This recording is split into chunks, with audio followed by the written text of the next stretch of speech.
daremos início ao painel Sustentabilidade Jurídica dos Contratos, Alterações Regulatórias e o Futuro das Concessões de Rodovias. Convidamos ao palco a Procuradora Federal Silvia Leão.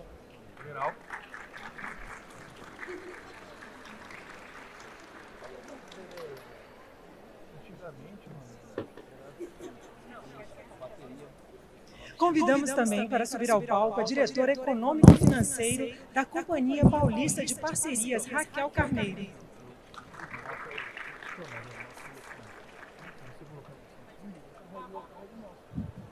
Convidamos a vice-presidente jurídica da Via Ápia, Maíra Calegari.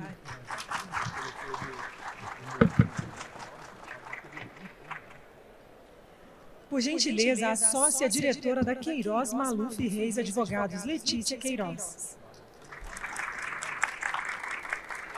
E o nosso moderador, o consultor jurídico do Ministério dos Transportes, Marconi Filho.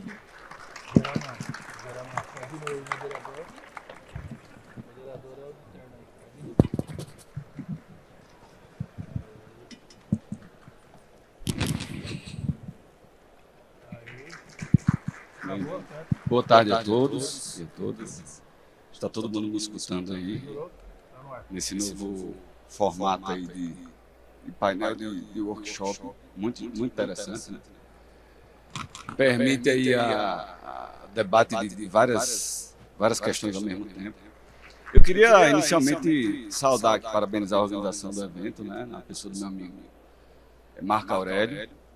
Em primeiro lugar, pela grandeza do evento, né, que reúne grandes nomes assim, do setor rodoviário do país inteiro, né, grandes cabeças, pensantes do país inteiro, também operadores rodoviários, né, os reguladores, regulados, enfim, todo o setor. Queria também saudar, porque soube ainda ontem que esse é o evento com maior participação feminina e esse painel da história das bienais de rodovias, né, e esse painel retrata muito bem isso.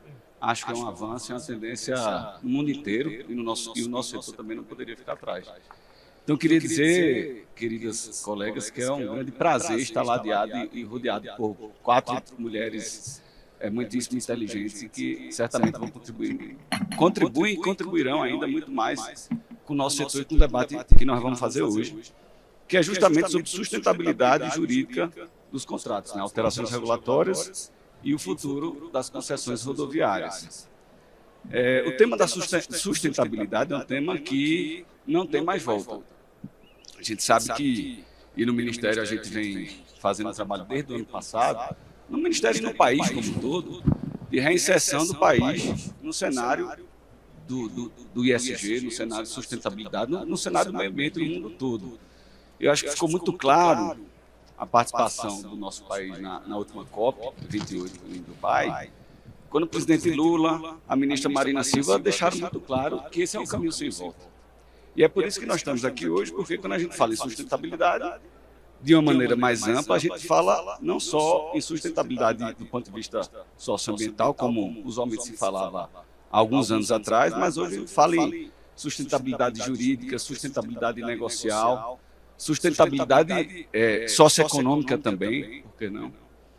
E é esse o nosso grande desafio hoje, colegas, é trazer, né, para o público que é bastante seleto, né, e especializado, quais são os desafios que o nosso setor enfrenta e como nós podemos dar instrumentos para a gente superar esses desafios e seguir a tendência mundial, né, global, de atribuir ao nosso setor e aos nossos contratos de concessão a marca verde, a marca da sustentabilidade. Eu queria, assim, sem maiores delongas, passar aqui a palavra. A gente vai... O formato desse painel é o formato de perguntas e respostas, né?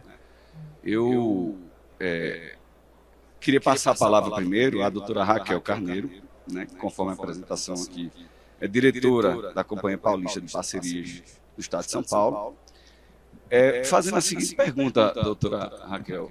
A gente está, o país vive hoje, o setor vive hoje um grande momento de concessões, né? A gente vê que o pipeline do Ministério é bastante amplo, né? Nós esperamos fazer 35 concessões até o final de 2026. Esse ano, pelo menos mais 8 concessões. Os estados também têm avançado bastante nas concessões, como é o caso do estado de São Paulo, doutora Raquel. E aí, nesse sentido, eu queria lhe perguntar a respeito da modelagem desses contratos, né, da modelagem econômica e financeira dos contratos. Como é que a gente pode, na modelagem dos contratos de concessão, evitar o risco de seleção adversa? Como é que a gente pode performar esses contratos da melhor forma possível? Obrigada, Marconi. Primeiramente, cumprimentar aqui as minhas colegas de painel, agradecer o convite da BCR. É um assunto muito interessante. Eu vim pensando sobre isso, né, como que a gente está tratando esses contratos. E, na minha visão, a gente tem 3 grandes frentes, né? A gente tem a parte dos investimentos em si nos contratos de concessão rodoviária, a gente tem a parte da receita, de todos os fluxos financeiros que entram naquele contrato, e a gente tem a parte regulatória. Né? Nos últimos anos, a gente teve um avanço muito grande quando a gente fala dos investimentos e como alocar esses riscos da maneira mais apropriada no contrato. Né? Enquanto a gente falava na primeira e segunda etapa de concessões, lá de 98, 2009, a gente tinha gatilhos de obras, né? Seja por nível de serviço, seja gatilho volumétrico, a gente tinha um risco grande associado a esses contratos. Né? Então, quando a gente atingia um determinado patamar, era a responsabilidade da concessionária executar esses investimentos, e isso trazia uma insegurança no âmbito daquele contrato, de discussões que iam para o âmbito jurídico, né, de discussões técnicas com relação ao melhor método de análise, como que a gente selecionava quais eram os investimentos a serem realizados. E nos últimos contratos a gente viu uma grande mudança com relação a isso. Né? Então, quando a gente atinge algum limite, é responsabilidade do poder concedente realizar o reequilíbrio do contrato para a realização desses investimentos. Nos últimos anos também a gente teve cláusulas de insumos, quando a gente teve aquele aumento de concreto, de aço, asfalto. A gente teve essa alocação de risco em alguns contratos. E mais novos, aí nos últimos contratos, a gente tem cláusulas relacionadas à desapropriação, que antes era algo não tão pensado. Então, lotes mais urbanos, como o lote da 381, ou como Nova Raposo, que chega ali na região da Raposo Tavares, em São Paulo, já tem cláusulas que tratam desses riscos de desapropriação, e como o poder concedente consegue já colocar as regras e já falar como é que a gente vai dividir isso com a concessionária.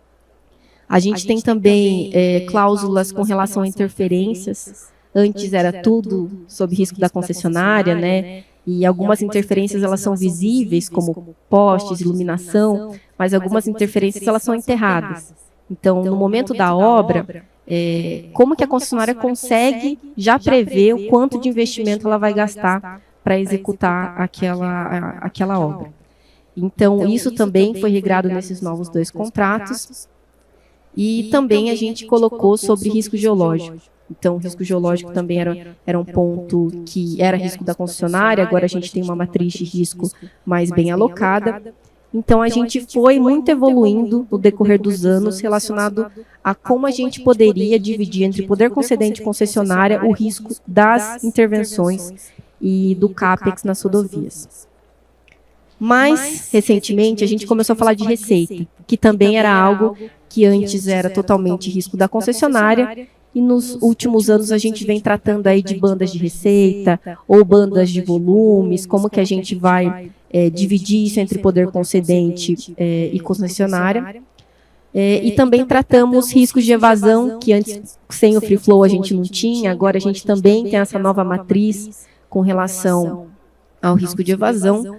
E, por fim, a gente fala em como deixar essa regulação mais simples de acontecer e que haja essa sustentabilidade do contrato durante todo o período de concessão. Então, a gente cria nas últimas modelagens sistemas automáticos que percebem operacionalidade de equipamentos, que calculam automaticamente indicadores, para que isso seja cada vez mais objetivo e não tenha tanto discussão entre poder concedente e concessionária.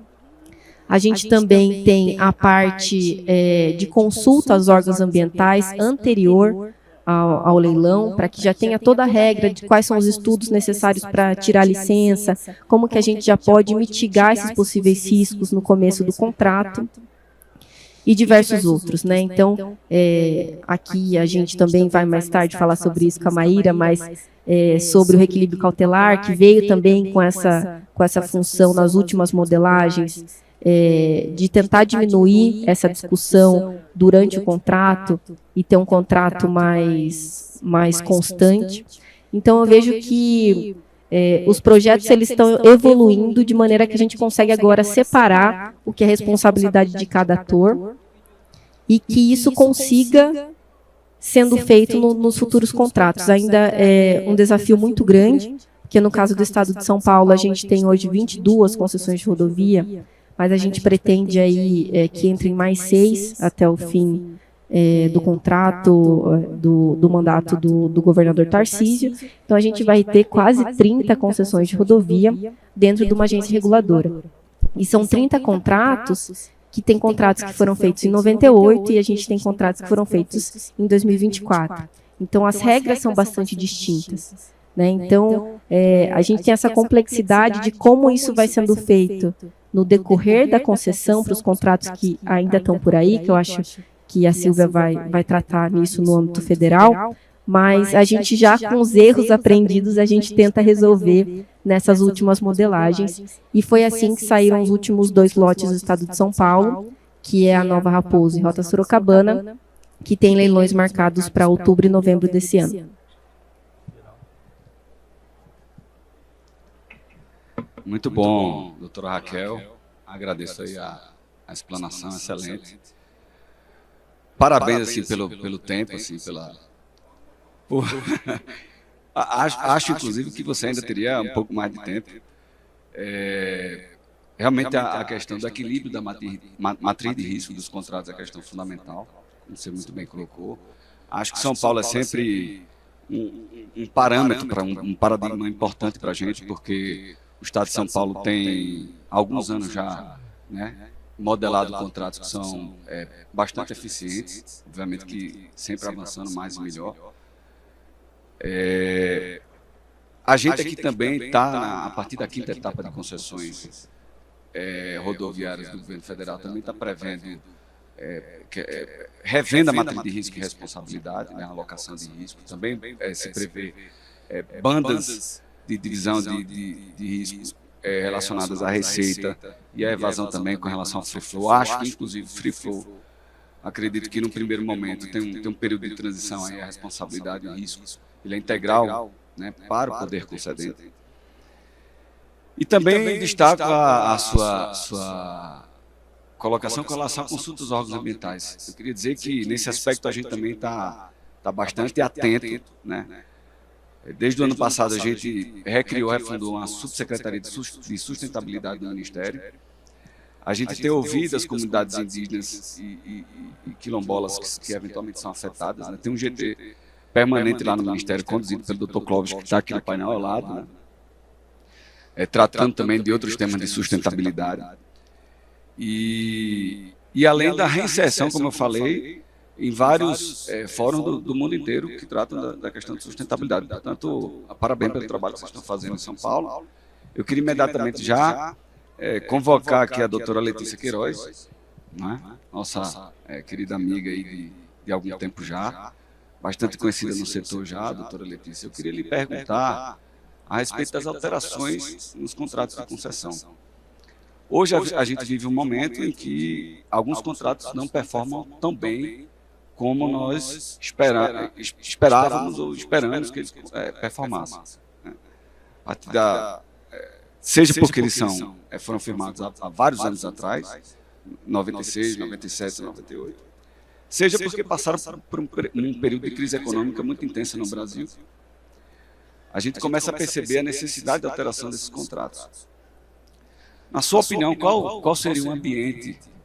E aqui a gente já pode começar a falar de um tema que é um tema que está na ordem do dia, que é o tema do consensualismo, doutora Letícia, do ambiente de consensualismo.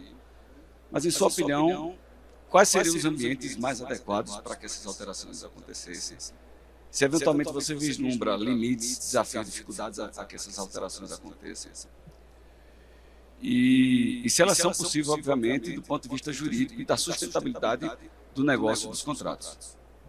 Bom, primeiro, boa tarde a todos e todas. Boa tarde aí ao Marconi, né, que está coordenando aqui o nosso painel, e as minhas colegas, minhas maravilhosas colegas aqui de painel, que são colegas aí, né, do dia a dia, da prática aqui do nosso setor, e a todos vocês que estão aqui nos prestigiando. Bom, acho que a gente vive em tempos em que fica claro, algo que eu acho que sempre ocorreu, mas é muito claro, que a única certeza que a gente tem é que as coisas vão mudar, né? Então, falando aí de contratos de mais de 20 anos, a certeza é essa, que eles mudam, que a realidade muda, e se a realidade muda, os contratos precisam mudar também, né? E precisam mudar, seja para se adequar a essa realidade cambiante, seja para ele se abrir à inovação, né, para que ele tenha também resiliência e que ele tenha sustentabilidade, né? Então, e aliás é isso que nos diz o nosso artigo 6º da Lei 8987, que traz o princípio da atualidade, e em especial o parágrafo 1º, esclarecendo que a atualidade abrange a modernização das técnicas, instalações e equipamentos, mas também a melhoria, a modernização para melhoria e expansão dos contratos. Então, é isso que o princípio da atualidade quer dizer, que esses contratos de parceria são contratos que se caracterizam pela sua mutabilidade, que essa mutabilidade é uma condição para que eles possam continuar adequadamente, né? A gente fala também do princípio da continuidade, mas a continuidade tem que vir junto com a prestação adequada do serviço público. Então, é uma continuidade adequada. O pior cenário que a gente tem é a continuidade de um contrato que não está adequado. Então, diante disso, a mudança, eu diria que se impõe, né? Mas essa é a parte fácil da resposta. A parte difícil é realmente a gente cuidar dos limites. Como esse é o painel jurídico, acho que para a gente falar dos limites aqui, é interessante a gente tentar passar, ainda aqui rapidamente, pelo que a regulação e a jurisprudência nos trazem de elementos em torno do tema, para a gente poder formar uma opinião, né? E a primeira observação que eu faria, quando a gente fala de regulação em torno das mudanças, é que a nossa legislação ela não impõe nenhum limite a priori, não há nenhuma regra clara que limite a alteração dos contratos, que sirva de limite à alteração dos contratos, né? Ao contrário, o artigo 22 da Lei 13.448, que é a lei de relicitação e de prorrogação antecipada, ele acabou cravando na pedra algo que já se discutia na doutrina, que era a questão da inaplicabilidade dos limites da Lei 866 e que estão reproduzidos na nova Lei de Licitações do Contrato, e inaplicabilidade desses limites que são, já para começar, limites para alterações qualitativas e unilaterais, a inaplicabilidade desses limites para, justamente, novamente, atualização, modernização e adequação dos contratos. Então, o que a nossa legislação diz é isso não se aplica, né? Então, a gente não tem nenhuma regra limitante que faça uma limitação a priori das alterações contratuais. E daí, na ausência de regras, nós aqui do direito administrativo começamos a pensar nos princípios. E quando se fala em alteração contratual, são dois princípios que costumam ser invocados como limites à alteração dos contratos, sendo o primeiro deles a vinculação ao instrumento convocatório e o segundo da intangibilidade do objeto, né? Com relação ao primeiro, do princípio da vinculação ao instrumento convocatório, eu já falei aqui nesse fórum uma vez, mas o Marco Aurélio falou, repita, até porque você não escreveu o artigo que prometeu, então agora já estou fazendo uma promessa pública, é para eu poder ficar com bastante vergonha, para eu não deixar só de cumprir minha promessa com o Marco Aurélio, mas com todos os meus colegas aqui, de escrever sobre isso, embora seja algo muito básico, né? Eu sempre me incomodei com essa história de vinculação ao instrumento convocatório, né? Instrumento convocatório é o nome. Do que a gente está falando? Do instrumento convocatório, que é o quê? É o edital. Aí eu fui olhar a Lei 8666 e vi que das 31 ocorrências em que a expressão instrumento convocatório aparece na Lei 8666, 25 dessas ocorrências elas estão na seção de licitação.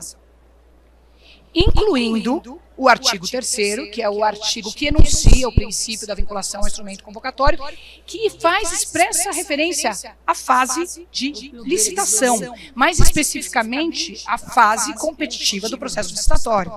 Então, o que eu estou querendo dizer com isso? Que, a meu ver, e nas outras 5 ocorrências, né, que são 31, 25, não, nas outras 6 ocorrências, elas aparecem na seção de contratos, mas sempre uma delas reportando a licitação, e nas outras 2 sempre deixando clara a diferença entre instrumento convocatório e contrato, como peças diferentes. E hoje a melhor prática, finalmente nesse sentido, a gente pode olhar aí os contratos aqui da NTT e da Artesp, que o edital tem regras de edital e o contrato tem regras de contrato, porque o edital se reporta a um momento muito específico do processo de contratação. Então, a meu ver, a vinculação, o princípio da vinculação ao instrumento convocatório é um princípio que rege o processo licitatório. Ele é importante, é vital para que as partes, para que os licitantes sejam julgados de acordo com aquelas regras. As mudanças daquelas regras e dos esclarecimentos de como aquelas regras serão interpretadas anula o princípio licitatório. Ele não é, a meu ver, um princípio de gestão contratual. E se você for olhar a lei, e a nova lei de licitações também, a expressão só aparece 3 vezes, e também na mesma toada. E se a gente for olhar o direito posto, é isso que está dito sobre esse princípio. Agora, quais são os princípios de gestão contratual? Aí quando você vai olhar os princípios de gestão contratual, aí você cai em atualidade, modernização, melhoria, expansão. Então, assim, a meu ver, o princípio da vinculação ao instrumento convocatório não é um limite de alteração contratual em si.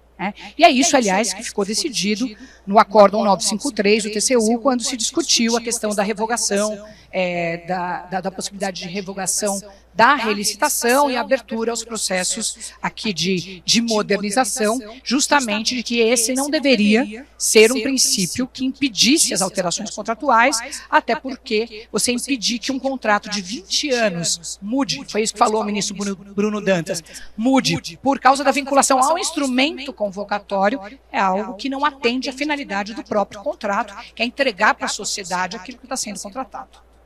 E um contrato que é fechado à inovação, à modernidade, à melhoria, realmente não faz sentido. Então, passemos para o outro, o princípio da intangibilidade do objeto. Esse já diria que é um princípio que faz mais sentido a gente discutir, não que o outro não faça sentido, mas o outro eu acho que realmente não é um princípio aplicável, algo desses fundamentos dos sistemas óbvios que a gente fica repetindo.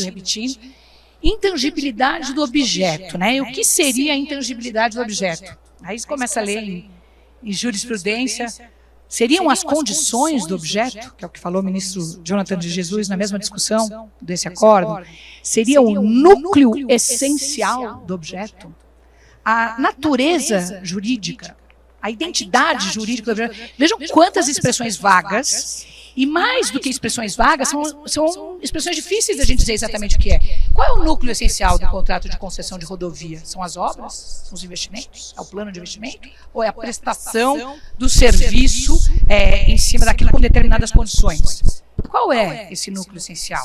São limites também difíceis da gente aquilatar. E para beber novamente na jurisprudência, a gente tem aqui, até trouxe o número das ADIs, aí vou precisar do meu óculos para poder citar os números, A gente tem duas, só que aí que caiu o papel, então no final eu falo o número das ADIs. A gente tem 2 ADIs relevantes. Obrigada, Marconi. Obrigada. A gente tem 2 ADIs relevantes, uma delas, papelzinho aqui, eu quis ser sustentável também, não imprimir, escrever, acaba sendo pior. Uma delas é a ADI 3944, em que se discutiu uma mudança tecnológica. Não era uma mudança para implantar um submarino, mas uma mudança para tocar a TV, a tecnologia da TV analógica para digital. E se entendeu que essa alteração não alterava a natureza jurídica do objeto, que é uma alteração, eu diria, não pouco substancial. E também, na outra ADI, essa eu vou tentar ler sem óculos, eu consegui, 3991, que é a DI que julgou constitucional a Lei 13.448, a Lei de Relicitação e de Prorrogação Antecipada, que deixou claro também que a mutabilidade do contrato não impede a sua adaptação às condições socioeconômicas, né? Então, minha conclusão é que não existem limites a priori para a alteração dos contratos. O que não quer dizer que não existam limites, né? Só quer dizer que não existem limites a priori e que a gente precisa analisar caso a caso, o que é muito bom, porque isso nos amplia o mercado de trabalho. De fato, não tem jeito, a gente tem que olhar, a gente tem que ver a situação, ver quais são as condições de contorno e, sobretudo, eu acho que então, o que eu diria, né, para finalizar aqui minha fala, para ser obediente também ao tempo. Sobretudo, cuidar de que essas alterações sejam feitas adequadamente. Eu acho que esse é o grande limite. E o que são alterações feitas adequadamente? Primeiro, como você já puxou, Marconi, na sua pergunta, feitas num ambiente institucional adequado, né? E daí eu vou dar aqui alguns exemplos, né? Eu acho que figuras como um sandbox regulatório, né? Isso que a agência está fazendo agora, pensa num procedimento competitivo, ou no que a Silvia vai falar, e mais para frente, não vou estragar aí a surpresa para quem não conhece, regimes diferenciados, a gente fazer um período experimental de teste, para ver como a coisa se dá, como a coisa funciona. É tão honesto, né? É tão sério, é tão científico e, ao mesmo tempo, prático, né? Vamos ver na prática o que as lindas estruturas que a gente imaginou, debateu com as cabeças mais inteligentes, como elas funcionam, né? Então, eu acho que uma figura, assim, faz parte de um ambiente institucional adequado. E o ambiente institucional mais adequado que existe, que é o ambiente do diálogo, né? Hoje, nos painéis aqui da manhã, isso foi muito ressaltado, a meu ver, adequadamente. Eu que estou participando ativamente de um desses processos, posso dizer que é realmente emocionante, essa é a palavra que eu utilizaria, ver as partes conversando sobre um problema que é comum, com o intuito de resolver o problema e não de ficar se acusando mutuamente, que é o que acontece quando alguém está em litígio. Tudo que eu quero é derrubar o outro. Independente do outro ter ou não suas razões, eu quero pegar a minha razão, destacar a minha razão, pintar a minha razão dourada e dizer que ele não tem razão alguma, né? Então, você ter as partes convergindo é um processo que eu acho que, além de se criar... Até hoje a gente falou, não se decide nada. Às vezes se decide, mas não se soluciona.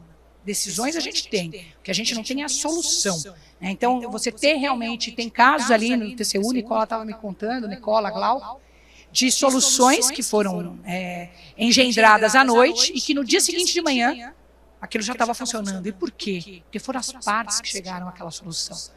Foram as partes que têm a maior capacidade de chegar às próprias soluções e que se convenceram daquilo, tanto é que entraram em acordo. Então, não pode haver algo melhor e nada algo tão curativo das cicatrizes que partes que litigam têm, né? Então, eu diria que o ambiente do diálogo é o melhor dos ambientes. Tanto é que até, esqueci de comentar, o artigo 126 da nova lei de licitações, ele diz que as alterações unilaterais não podem desnaturar o contrato. As unilaterais. De fato, alterações unilaterais têm um perfil diferente daquelas que são negociadas, e negociadas em um ambiente, aí eu passaria já para a segunda condição, de governança, né? Isso é algo bastante importante. Eu tenho procurado falar bastante da questão do consenso, um pouco para ajudar nessa campanha de desinformação que tem sido feita, né, de dizer que o consenso é um balcão de negócios. Nossa, só quem não participa mesmo, só para quem está a fim de colocar terra em algo que está dando errado é capaz de falar uma coisa dessa. Todo mundo que participa sabe a governança que tem uma discussão dessa. Nenhum mecanismo de governança da decisão é suprimido. A procuradoria da agência, do ministério, todos os órgãos técnicos da agência, do ministério, estão lá na mesa e estão funcionando, analisando a legalidade das coisas, a governança das empresas, todas, seus controladores, né? Então, todo um processo assim muito estrito e depois, ainda mais, o órgão controlador. Então, você tem uma governança dessas decisões e, por fim, algo que já puxando aí para a próxima fala, algo que aparece nos acordos do TCU, que também seja respeitado para os dois lados o equilíbrio econômico financeiro do contrato. Então, eu diria, essas são as minhas primeiras contribuições aí de um tema bastante, que daria aí muita margem para discussão. Muito obrigado, doutora Letícia. Acho que obrigado pela aula de Direito Administrativo, né, que você acabou de nos dar aqui. Acho que nós temos um grande desafio mesmo. Sou um entusiasta, né, do ambiente negocial. Queria destacar aqui, como você mesma acabou de falar, que a governança dos ambientes negociais é fundamental, né, fundamental. É fundamental que a gente que estuda a regulação sabe uma governança cada vez mais, digamos assim, ampla, com a participação de cada vez mais atores, né? A gente fala em governança tripartite, até quadripartite, né? Porque envolve o regulador, o regulado, né? Envolve a sociedade, envolve correguladores, no nosso caso, eventualmente, até participação de bancos estruturadores, etc, etc. E de órgãos de controle também, por que não? Por outro lado, você fez menção ao consenso do TCU, que é muito bem-vindo. Acho que a governança lá tem sido aprimorada cada vez mais. Eu acho que nós devemos avançar e avançamos na governança, na Sessex Consenso, né, já bastante. Mas queria dizer que também hoje temos ambientes negociais em vários outros lugares. A gente, quase todo tribunal hoje, tem uma Câmara de Negociação. Nós estamos aqui no TRF1 discutindo as desapropriações, por exemplo, da Via Bahia. A própria agência tem uma Câmara de Negociação, o Ministério também tem grupos de trabalho e ambientes de negociação. Então, hoje, cada vez mais, a gente trabalha com essa variedade, digamos assim, de ambientes negociais, o que é muito bom para todo mundo, né? Eu queria, portanto, encerrar essa parte e passar imediatamente à doutora Maíra Calegari, vice-presidente jurídica da VIAP. Doutora Maíra, a gente acabou de tratar de alterações regulatórias nos contratos, como isso pode ser feito de forma legítima, de forma eficiente. E esse tema nos leva à cabeça e nos traz a ideia de reequilíbrio dos contratos, de um equilíbrio que seja eficiente, que venha a bom termo, que seja justo, que seja feito, digamos assim, um reequilíbrio qualificado, né? Que atenda à sociedade, ao usuário, mas também ao contrato de concessão. Nesse aspecto, doutora Maíra, eu queria lhe perguntar qual é a atuação, como você enxerga a atuação da agência reguladora nessa seara de reequilíbrios contratuais, quais os desafios e como a gente poderia melhorar cada vez mais essa gestão do reequilíbrio dos contratos de concessão. Bom, boa tarde a todos, boa tarde às minhas colegas aqui, todas eu já trabalhei praticamente direto ou indiretamente, Marconi. Bom, eu acho que primeiramente acho que a gente tem que começar a falar um pouco do contrato de concessão, né? Um contrato de concessão, para quem está modelando, é quase impossível da gente prever o que vai acontecer durante 20 ou 30 anos, né? É impossível. Então, como a gente minimiza isso, né? Você tem já uma matriz de risco pronta, mas as coisas vão acontecendo durante o contrato, né? A prática disso, de você fazer uma gestão desse contrato de concessão é muito diferente da modelagem, da previsão do que está na lei, né? Então, e isso a gente vai no dia a dia, né? A gente vai identificando. E por isso, eu acho que a gente pode falar que é um contrato sustentável quando a gente pode fazer uma alteração do contrato de concessão, né? Das legislações. Então, se a gente vê 20 anos atrás, né, a Letícia está aqui, era um contrato muito básico, né? Hoje a gente vê tanta matriz de risco, tanto mecanismo, né, que mudou, e hoje você é fácil, né, criticar, poxa, mas esse contrato é horrível, como que foi feito um contrato desse? É fácil falar, né, mas na época, por mais que tenham mentes brilhantes e inteligentes, ninguém consegue prever. Né? E quando a gente fala em sustentabilidade, eu acho que é importante a gente falar, né, sustentabilidade não é só focado no meio ambiente. O sustentável é o equilíbrio do contrato de concessão, é o equilíbrio das cláusulas, é o equilíbrio da negociação de um acordo, do consenso. Tem que ter o equilíbrio e tem que ser defensável também.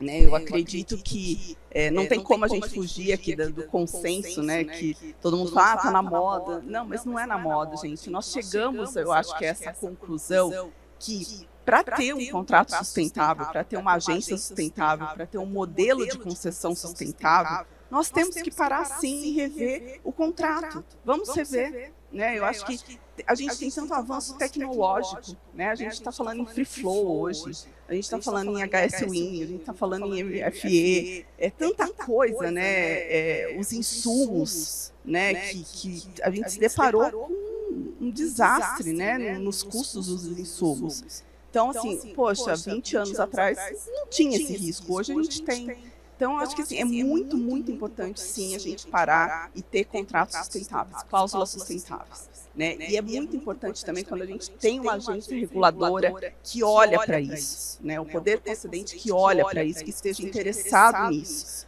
Porque senão fica muito fácil a gente ter uma agência ou um poder concedente punitivo. E não é isso, né? Eu acho que a função da agência reguladora é fazer a gestão daquele contrato e sempre olhando ou para o usuário ou para o poder concedente e para o contrato de concessão, para o particular que está ali, está investindo, está cumprindo o que está no contrato.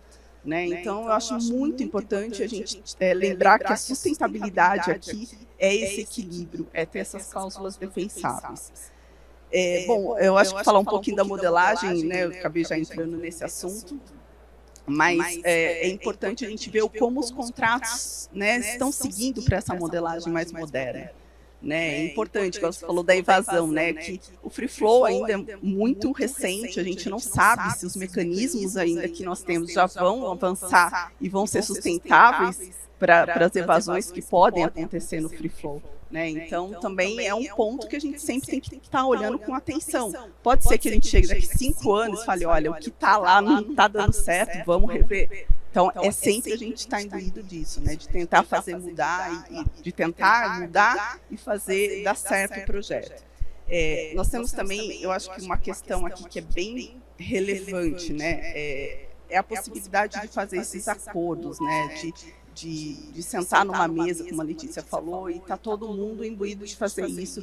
Falar, olha, vamos fazer dar certo a boa-fé, né? Se não tiver a boa-fé ali das duas partes, é impossível sair um acordo, fazer um contrato ali que dê certo. Né? Como a Letícia falou, se for para brigar, a gente vai para o judiciário, para uma arbitragem. Eu acho que não é essa a intenção. E até mesmo numa arbitragem, a gente pode ir para o consenso e fazer um acordo. Né? Então, é muito importante isso. Aí, voltando para a sua pergunta, né, como que as agências reguladoras estão lidando com isso? Eu consigo enxergar um grande avanço, a gente precisa de muita melhoria ainda. Eu acho que a demora da gente fazer algumas definições, né, por exemplo, uma metodologia, isso impacta num custo muito alto, seja para o poder concedente ou para a concessionária. Né? E quem paga essa conta no final é o usuário da concessionária, né, da rodovia. Então, a gente precisa ser mais ágil. E aí, um modelo que a Artesp implantou, que a SPI implantou em São Paulo, foi o reequilíbrio cautelar. E foi muito interessante, porque não precisa aguardar essa metodologia final. O direito de fazer o reequilíbrio, o direito do desequilíbrio já está ali registrado, só falta esse cálculo, né, essa metodologia. Então, essa cautelar, ela faz um pagamento de uma parte até que se conclua a metodologia. Então, isso diminui um pouco o impacto, né, para todas as partes envolvidas. Então, isso é um ponto bem interessante que foi dado, mas mesmo assim, né, eu acho que tem muitos pontos aqui que a agência tem que deixar de ser tão punitiva, né, e focar nas soluções dos problemas. Ficar levantando algumas coisas do passado, eu acho que isso é bem complicado também, né? Porque você está fazendo a gestão do contrato de concessão e aí, de repente, acaba surgindo um novo assunto que não é novo, para a gente estava encerrado e volta com o assunto. Então, eu acho que para mim é muito claro, né? A agência reguladora, ela tem que fazer a parte dela, as concessionárias também têm que fazer a parte que é responsável, de responsabilidade deles. E se surge um reequilíbrio, se surge, um desequilíbrio, na verdade, eu acho que as partes têm que sentar e tentar solucionar da melhor forma. Né? É óbvio que o contrato tem algumas regras, mas eu acho que, às vezes, pode se deparar com esse risco do insumo, por exemplo. Poxa, então acho que está na hora de a gente sentar e, mas como que vai ser feita essa metodologia ou esse reequilíbrio? Nem sempre a gente acha que precisa seguir o que está ali no contrato, né? Vamos sentar e se organizar e tentar as duas partes, né? Eu acho que nem o poder concedente também tem que ser tão afetado, mas o privado também tem que receber a parte dele, né? Não dá para só o particular ficar arcando com esse custo, né? Então, eu acho que tem um avanço, a gente precisa melhorar mais, eu acho que a gente precisa ser mais rápido, né, nessas metodologias. E a gente vai estar sempre esperando alguma coisa nova, né? Seja uma pandemia, que ninguém esperava, ninguém no mundo esperava uma pandemia da forma que aconteceu. Então, vamos todos sentar e tentar resolver, né? O que aconteceu no Rio Grande do Sul, vamos, mas no momento adequado, né? Eu acho que, primeiramente, a gente tem que tentar resolver o problema, só que sabendo que o poder concedente também tem que olhar e ver a participação da concessionária, né? E vamos continuar avançando, né? Eu acho que surpresas vão vir a cada momento. Acho que principalmente com a tecnologia, seja na engenharia, seja na operação da rodovia, isso sempre vai acontecer. Então, que estejamos cada vez mais preparados para uma modelagem, para o antes, durante e depois, né? Literalmente, né? Para a modelagem, durante o prazo de concessão e posteriormente também, né? Que todas as concessões que acabam sempre ficando um resquício, alguma coisa que tem que ser resolvida. Muito bem, muito obrigado, doutora Maíra, pela explanação. Gostei da sua frase inicial de abertura aí, que é sustentabilidade é equilíbrio, né? E é mesmo, equilíbrio, no nosso caso, é o equilíbrio do contrato, o reequilíbrio do contrato. Obviamente que conversávamos ontem, o Marco Aurélio, a respeito da ideia de que o contrato ele consiga nascer, crescer e acabar naturalmente, isso seria o ideal. Acho que ninguém aqui discorda disso.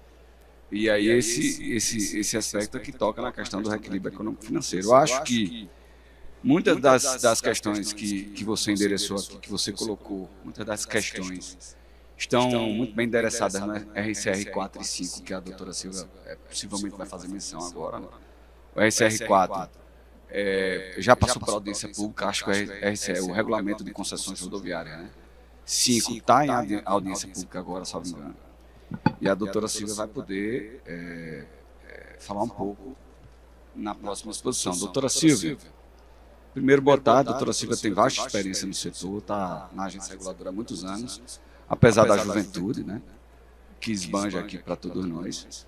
Mas, doutora Silvia, a gente tem falado de alteração contratual, falamos agora há pouco de reequilíbrio, né, econômico-financeiro dos contratos, e a gente sabe que, infelizmente, os contratos podem não performar como a gente gostaria que performasse. A gente precisa pensar sempre em diminuir ou minimizar o risco de falha na execução do contrato, né? E, nesse sentido, quais são os instrumentos que a Procuradoria da agência tem pensado para diminuir, né, esse risco de falha na execução do contrato? E ainda assim, se isso não for possível, né, a agência e a Procuradoria tem pensado em algum instrumento de transição entre as concessionárias, ou até mesmo de extinção mais célere desses contratos, doutora Silvia? Boa tarde, me escutam? Meu tempo é curto, eu estou de olho ali, mas não tão curto que não caibam aqui meus agradecimentos, meus elogios. Elogio ao Marco, a equipe da BCR, por essa grandiosidade desse evento.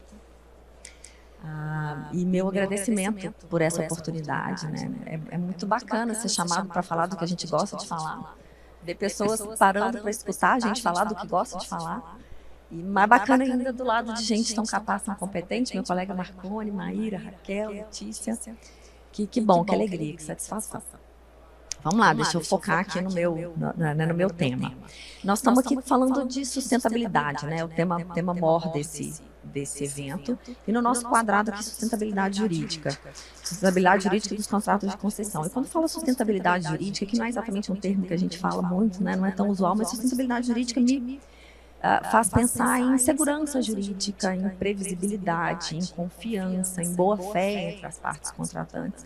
Mas também eu fiquei pensando, poxa, também em coerência. E quando eu digo coerência, eu penso coerência muito do ponto de vista do regulador, do poder público, e coerência partindo da seguinte ideia. Se eu considero que determinado serviço me interessa levar para um privado executar, se eu me esforço na modelagem, se eu me esforço nos estudos, né, se eu vou a campo, se eu vou ao mercado, dizer privado contrate comigo, eu preciso também desse mesmo esforço ao longo da execução desse contrato, né, de uma forma coerente, sustentável.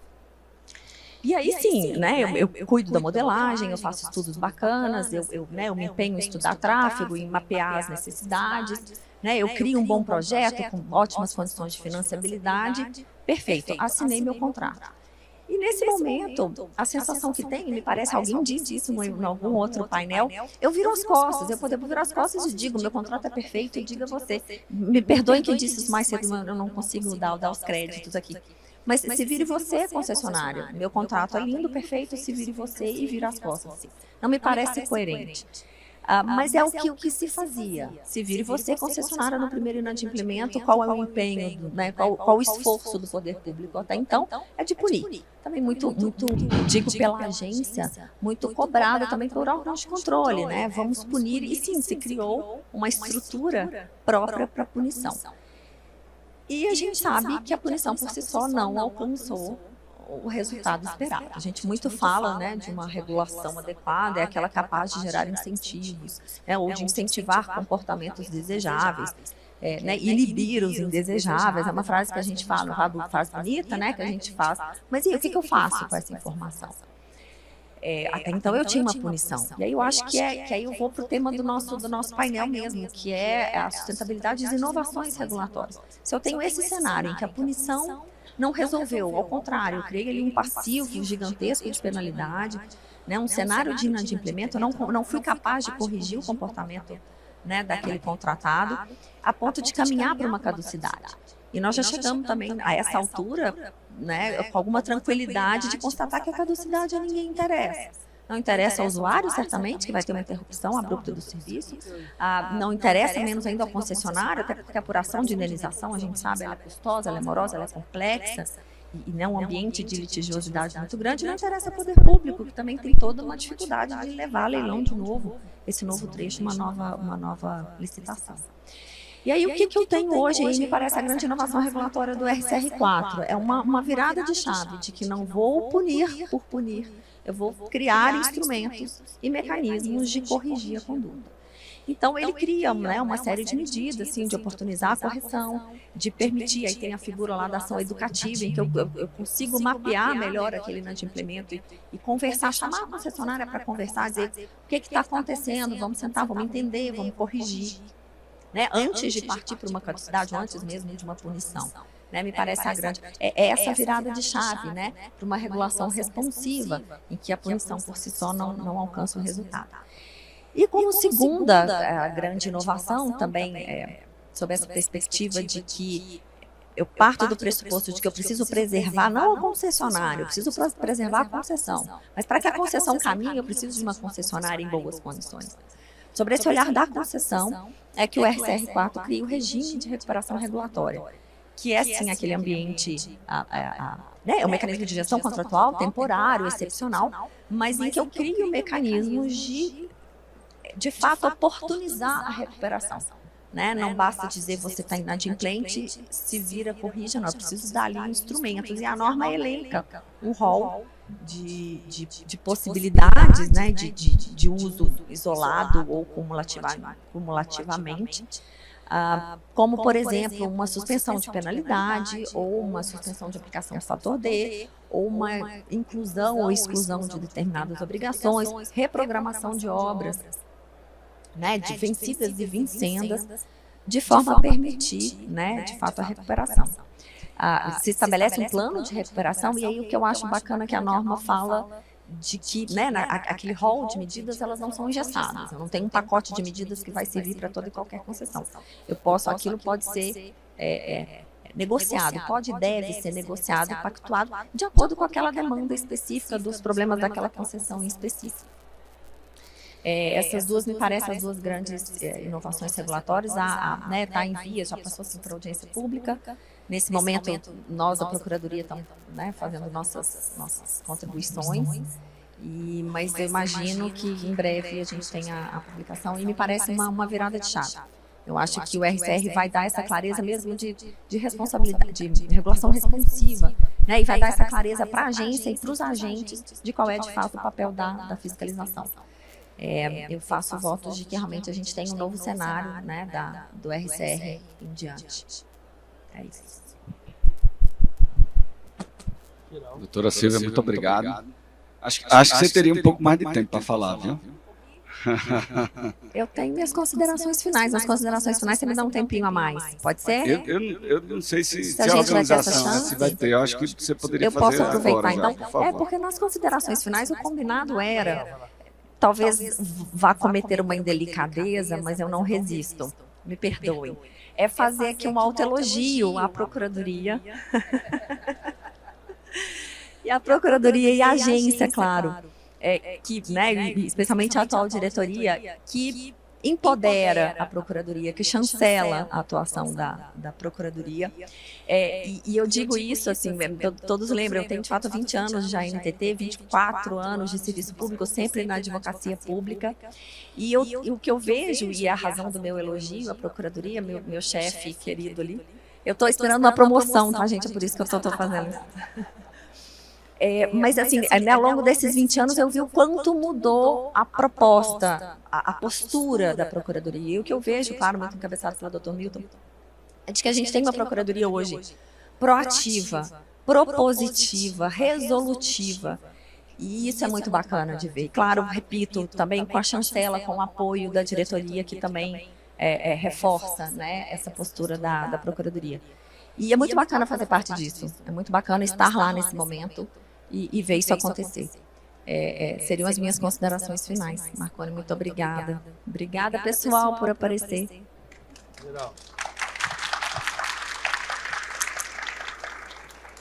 Muito bom, doutora Silvia. Eu queria aproveitar o momento aí de autoelogio, né? Já que você não me deu essa oportunidade, mas para agradecer também ao nosso time da Conjur, tem alguns colegas que estão aqui presentes, porque não é fácil você fazer muito mais com muito menos. Eu acho que é uma realidade de todo o governo federal hoje. Hoje nós temos um terço dos colegas que nós tínhamos em outro momento no passado, mas ainda assim a gente está conseguindo entregar muito mais. E não poderia também deixar de agradecer e de elogiar, né, de elevar o trabalho fantástico que a secretária Viviane S. tem feito à frente da Secretaria Nacional de Transporte Rodoviário. A secretária Viviane tem elevado o nível, o padrão das políticas públicas a um patamar que eu particularmente, há um pouco menos de tempo, doutora Silvia, que você no setor, mais ou menos uns 12 anos, mas que eu particularmente nunca tinha visto. Então, hoje, nós temos um pipeline de projetos rodoviários de leilões que é bastante ousado. E ele deve contar, ele contará, tenho certeza, para que tenha sucesso e êxito, é o que o ministro sempre diz, o ministro Renan Filho sempre diz também, nós precisamos todos nos unir, o setor público e o setor privado. O regulador é regulado, a política pública, por meio do Ministério, e suas empresas vinculadas, aqui eu faço menção também a Infra-SA, né, presidida pelo Dr. Jorge, estava no painel aqui do lado, que também tem feito um trabalho excelente na estruturação dos projetos, né? Juntamente também com o braço de projetos do Banco Mundial, né, do BNDES, que também tem feito um trabalho fantástico na estruturação de projetos. E, por fim, só para voltar um pouco ao tema do nosso painel e encerrar, porque acho que já está piscando aqui com o tempo esgotado, eu queria só destacar duas inovações que o Ministério recentemente publicou, são duas portarias. Uma delas que trata da aplicação de 1%, né, da receita bruta dos projetos em resiliência climática. A portaria 622/2024, fundamental para tudo isso, para que tudo isso que a gente está discutindo aqui dê certo, né? E a segunda delas, mais recente, é a Portaria 689/2024 também, que regulamenta, e fomos pioneiros nisso, o Ministério, né? Na esplanada inteira, que regulamenta as debêntures verdes, né? As debêntures de infraestrutura. Só esse ano, nós já emitimos pelo menos 10 autorizações de debêntures de infraestrutura, né? O que já supera a quantidade de fomento de incentivo de debêntures emitidas no mesmo período dos últimos 2 ou 3 anos. Então, isso é algo a ser comemorado também, acho, por isso, para concluir que o setor viu o melhor dos seus momentos esse ano, né? A concertação do público com o privado, com outros atores públicos e privados, governamentais e não governamentais, acho que tem tudo para fazer o setor crescer mais ainda e as concessões dos contratos rodoviários se modernizarem cada vez mais. Então, com isso, meus amigos, eu agradeço a presença de todos vocês, a atenção dispensada e desejo um excelente evento de rodovias para todos nós. Boa tarde, pessoal.